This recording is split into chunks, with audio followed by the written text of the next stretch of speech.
Tunog at tinig, tula at titik, pulso at pintig, daloy at himig, dangal at pag-ibig. Tunog at tinig ng Pilipinong tugtugin. Sa dekada 50, ganap nang nahubog ang kultura ng kabataang Pilipino sa pag-angkin nito ng sariling wika, anyo at espasyo. Mula dekada 60 naman hanggang sa unang bahagi ng dekada 70, namulat ang bagong henerasyon sa panahon ng pagbubuwag ng mga lumang ekstrukturang panlipunan at pag-usbong ng idealismo at nasyonalismo. Dahil sa patuloy na paglaganap ng sektor ng edukado, ang kultura ng kabataan ay nakaalpas mula sa hanay ng anak mayaman at kumalat sa ibang antas ng lipunan. Ang pagbabagong anyo ng kultura ng kabataang Pilipino ay bakas sa pagsilang ng Pinoy rock.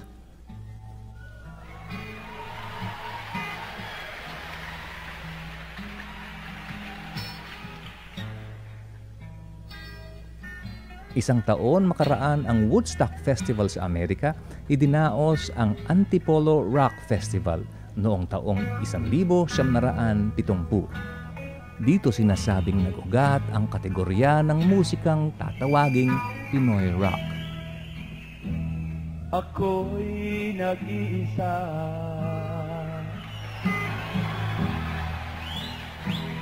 at walang kasama.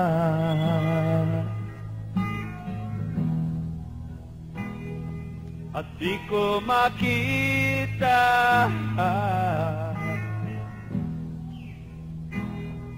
ang ating pag-asa.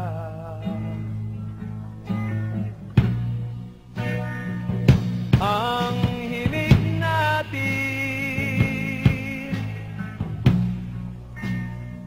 ang inyong awitin,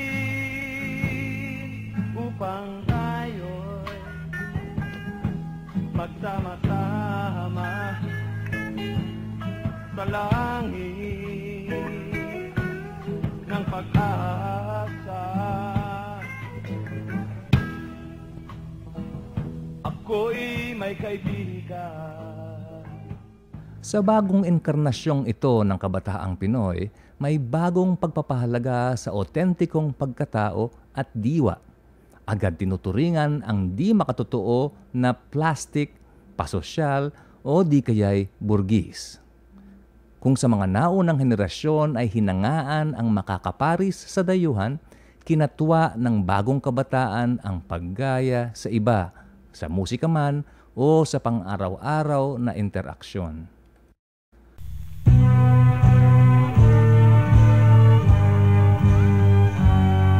Tayo'y mga Pinoy, tayo'y hindi kano. Huwag kang mahihiya kung ang ilong mo ay pango.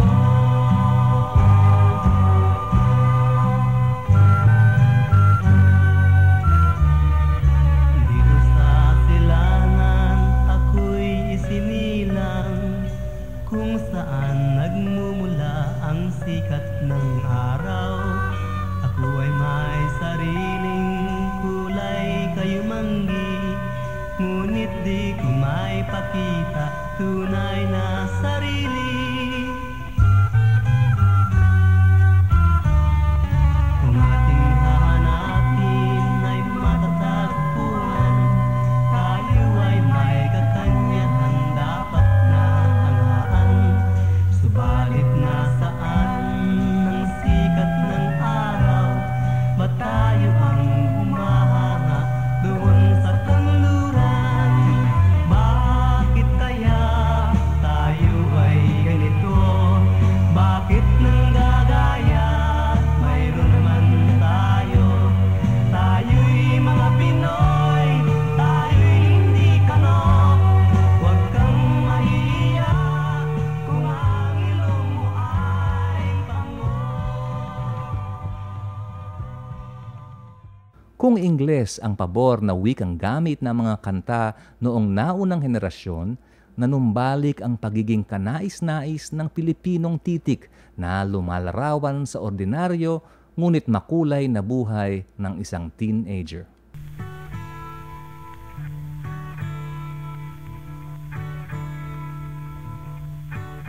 Pumapatak na naman ang ulan sa bubong ng bahay. Di maiwasang gumawa ng di inaasahang bagay.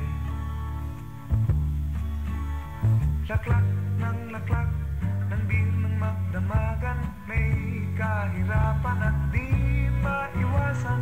Mabuti pa kaya matulog ka na lang at baka sumakit ang tiyan. Ang araw ko'y nabubusisi. Palit sa mga pangalang Mohawks, Apaches at Low Waist Gang, ang mga bagong tropa ay nakilala sa mga pangalang gaya ng SDK at KM.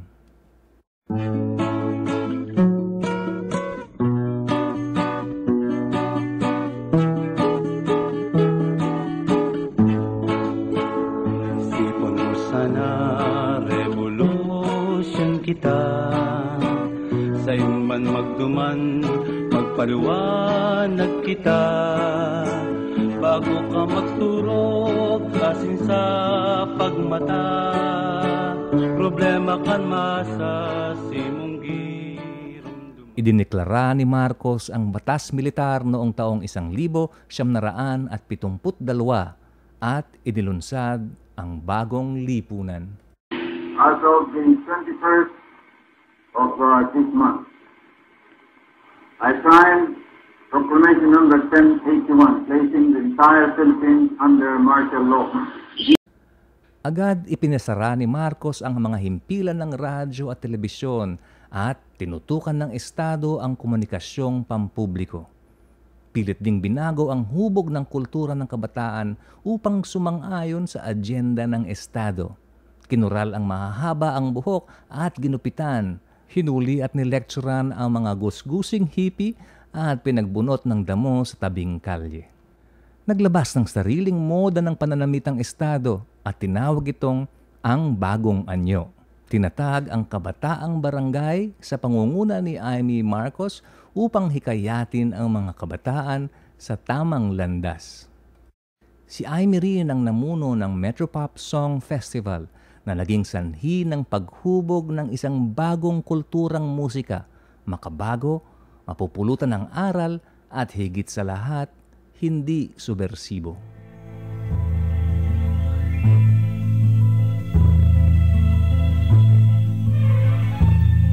Nung isilang ka sa mundong ito, laking tuwa ng magulang mo, at ang kamay nila yung ilaw.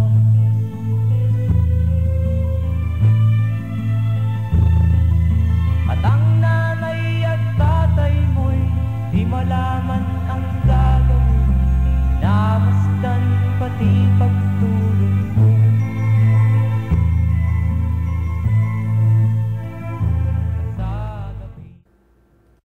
Kalaunan, ang mga ganitong uri ng lokal na awitin ay nakilala sa bansag na OPM, Original Filipino Music.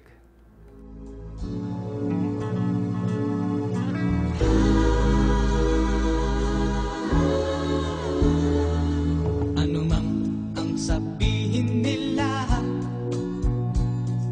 ika'y patuloy kong mamahalin. Ang patuloy na paglaganap ng kultura ng kabataan sa iba't ibang antas ng lipunan ay siya ring dahilan sa pag-usbong ng iba't ibang kategorya ng popular na kultura. Mayroong kinikilalang bakya na naging suki sa takilya.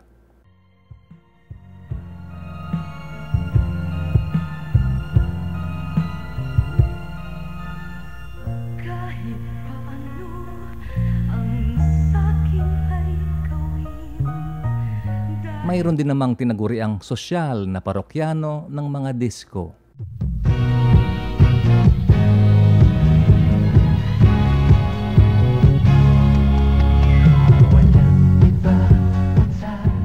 Ang mga disipulo naman ng Pinoy Rock ay bininyagang Jeff Rocks.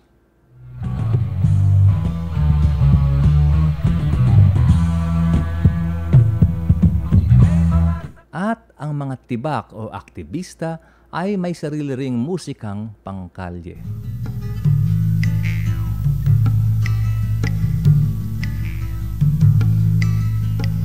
Ang daigdig ay mayawi. Taong 1986 nang sa wakas ay mapaalis sa luklukan ang diktaturyang Marcos sa makasaysayang People Power Revolution. Ipinagdiwang din ito sa awit kung saan pinagsanib-sanib ang mga tinig ng iba-ibang sektor ng kulturang pangmusika ng kabataang Pilipino.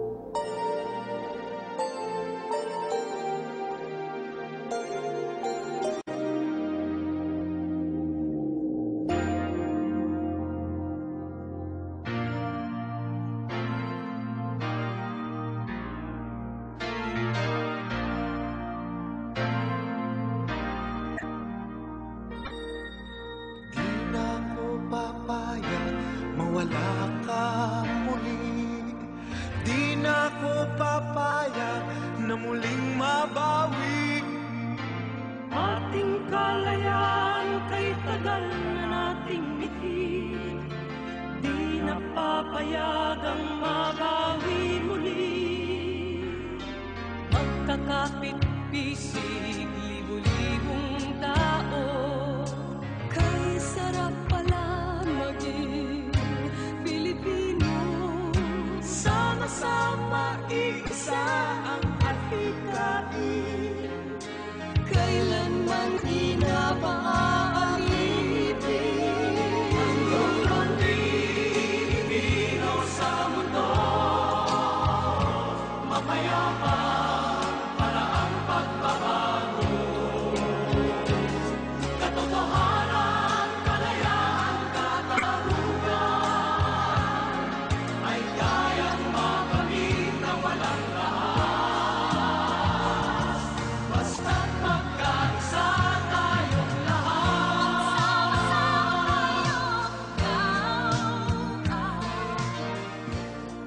Bakya, sosyal, Jeff Rocks at tibak ay nag-isang tinig sa isang maikling sandaling maaaring hindi na maulit muli.